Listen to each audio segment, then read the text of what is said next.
Anitha from Mettupalayam. இன்னைக்கு நான் கொஞ்சம் ஒர்க் இருந்ததுங்க. வெளியே கடைக்கு போக வேண்டிய ஒர்க் இருந்துச்சு. ஒர்க் முடிச்சுட்டு வர்றப்ப பார்த்தீங்கன்னா, வீட்ல முட்டை காலி ஆயிடுச்சு.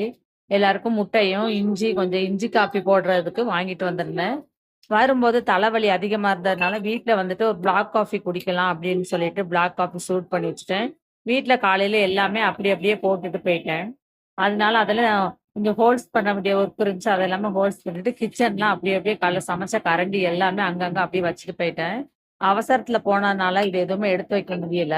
வரதுக்கு 1 மணிக்கு மேல ஆயிருச்சு. அதனால வந்த உடனே அது எல்லாமே கிளீன் பண்ணிட்டு இருந்தேன். ஃபுல்லாவே கிளீன் பண்ணிட்டு, அதுக்கப்புறமா கொண்டு வந்த திங்ஸ் எல்லாமே எடுத்து அடுக்கி வச்சுட்டேன். நைட்டுக்கு வந்து இன்னைக்கு சப்பாத்தியும், பன்னீர் குருமாவும் பண்ணலான்னு சொல்லிட்டு எடுத்து வச்சிருக்கிறேன்.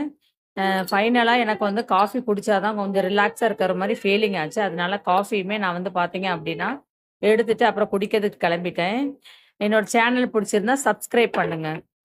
அப்புறம் நைட்டுக்கு பார்த்தீங்களா, இட்லி செய்யலான்ட்டு இட்லி மாவு எடுத்து வச்சிருந்தேன். மாவு நல்லா பொங்கிருச்சு. அப்புறம் கார சட்னி வச்சேன்.